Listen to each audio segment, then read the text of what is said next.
സ്നേഹമുള്ള കുട്ടികളെ, വേദിയിൽ സദസ്സിലിരിക്കുന്ന പ്രധാനപ്പെട്ട വ്യക്തികൾ, ഞാൻ ആദ്യമായിട്ട് ചെമ്പ്ര വന്നെന്ന് പറയാൻ പറ്റില്ല. ഞാൻ മീനെടുത്തവരായിരുന്നു. ചെമ്പ്ര അതിനുശേഷം 1987 ഇവിടെ എത്തിയത്.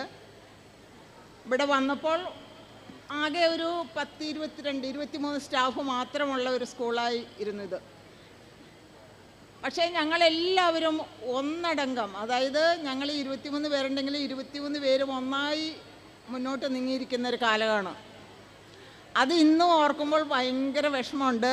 ഇവരെയൊക്കെ വിട്ടുപോയി, ഓരോരുത്തരും ഓരോ അന്തസ്സുകളിലും പ്രവേശിച്ചു, ഓരോ കുടുംബമായി മാറി.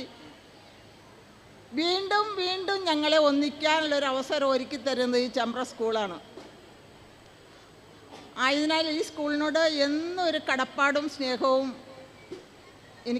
എനിക്കെന്നല്ല, എൻ്റെ കൂടെയുള്ള എല്ലാവർക്കും ഉണ്ട്.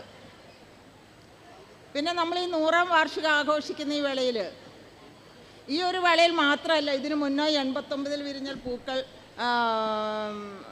ആ ഒരു 3 വർഷം മുന്നേ ഞങ്ങളെല്ലാവരും ഒത്തുകൂടി ഇതുപോലെയുള്ള പ്രസംഗങ്ങളും ഒക്കെ കഴിഞ്ഞു പോയതാണ്. പക്ഷേ അതിനേക്കാൾ വീണ്ടും പുരോഗതിയിലേക്കാണ് നമ്മുടെ സ്കൂളുകൾ ഉയർന്നുകൊണ്ടിരിക്കുന്നത്. അതിൽ വളരെയധികം സന്തോഷമുണ്ട്. ഞങ്ങൾ വർക്ക് ചെയ്ത സ്കൂളാണല്ലോ എന്ന് ഓർക്കുമ്പോൾ വീണ്ടും സന്തോഷം ഉണ്ട്.